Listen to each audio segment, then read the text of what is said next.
جو گناہوں میں لذت محسوس کرتا ہے، وہ دل جو نماز نہ پڑھ کر خوش ہوتا ہے، وہ دل جو کسی کو گالی نکال کر خوش ہوتا ہے، وہ دل جو رب کی نافرمانی سے خوش ہوتا ہے،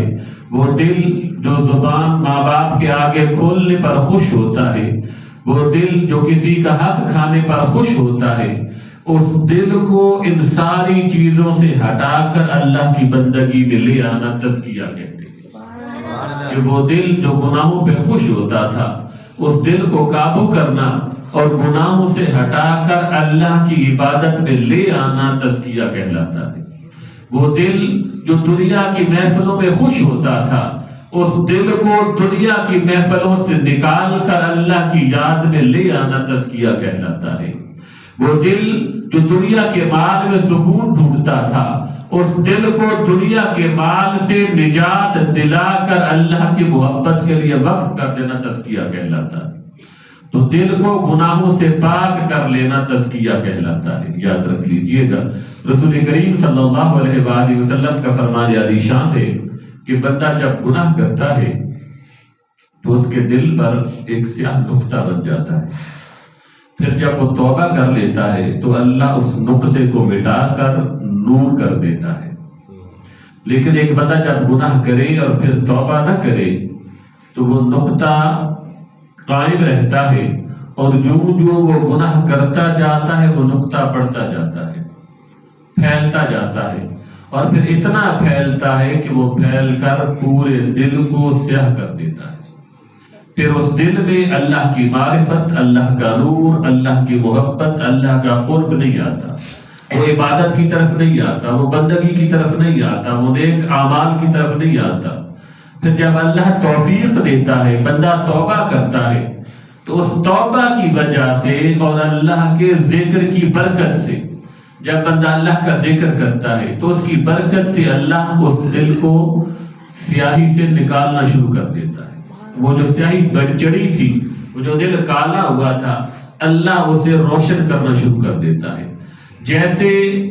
پہلے وہ روشن تھا، پھر وقت آتا ہے وہ ویسے ہی روشن ہو جاتا ہے۔ پھر جب وہ دل روشن ہوتا ہے تو پھر اس دل میں اللہ کے نور سما جاتے ہیں۔ پھر وہ بندہ جہاں بھی جاتا ہے، بشرطے کہ وہ گناہ نہ کرے، وہ توبہ کرنے والا ہو، استغفار کرنے والا ہو، وہ اللہ سے بخشش مانگنے والا ہو،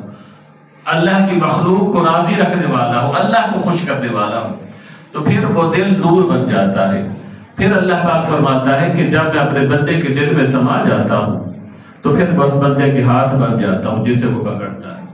اس بندے کی آنکھیں بن جاتا ہوں جس سے وہ دیکھتا ہے، اس بندے کے پاؤں بن جاتا ہوں جس سے وہ چلتا ہے، پھر یہ مقام نصیب ہو جاتا ہے۔ اس لیے آج کی رات کا مختصر سا پیغام یہ ہے کہ اس زندگی کو چھوڑے جو زندگی اللہ کی نافرمانی کی طرف جا رہی ہے، اس راستے کو چھوڑے جو راستہ اللہ کی نافرمانی کی طرف جا رہا ہے۔ اللہ نے انسان کو بنا کر اسے یہ اختیار دے دیا ہے کہ بندے اب تیرے سامنے شیطان کا راستہ بھی اور رحمان کا راستہ بھی،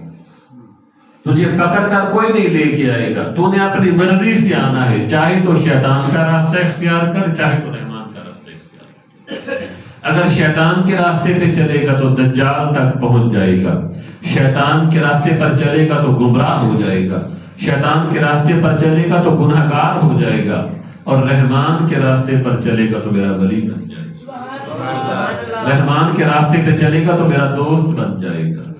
رحمان کے راستے پہ چلے گا تو تیرا خاتمہ امام مہدی علیہ السلام کے ساتھ ہوگا۔ تو آج کی رات کا پیغام یہ ہے کہ اس زندگی کو چھوڑے اور اس زندگی کی طرف آئیں جو اللہ کے راستے کی زندگی ہے، جو سیدھا راہ لے کے جاتی ہے، جو ہمیں اللہ کے در تک لے کے جاتی ہے، جو ہمیں اللہ کا قرب دیتی ہے، جو ہمیں رسول کا غلام بناتی ہے، اس زندگی کی طرف آئیں۔ اور یاد رکھیں کامیابی بھی اسی زندگی میں ہے، دنیا کا مال اکٹھا کرنے میں کامیابی نہیں ہے، زیادہ اولاد حاصل کرنے میں کامیابی نہیں ہے، زیادہ جاگیریں بنانے میں کامیابی نہیں ہے، کامیابی اللہ کے ذکر میں ہے، کامیابی اپنی نجات میں ہے، کامیابی اللہ کو خوش کرنے میں ہے، کامیابی دل کو پاک کرنے میں ہے۔ تو اللہ فرماتا ہے جس نے اپنے دل کو پاک کر لیا وہ کامیاب ہو گیا۔ اللہ رب العزت ہم سب کو دونوں جہانوں کی کامیابی نصیب فرمائے. ابھی محفل ذکر ہوگی کچھ دیر، پھر اس کے بعد انشاءاللہ صلاۃ و تسبیح ہوگی اور پھر آپ کو لنگر بھی کھلایا جائے گا. تو محبت کے ساتھ بیٹھے.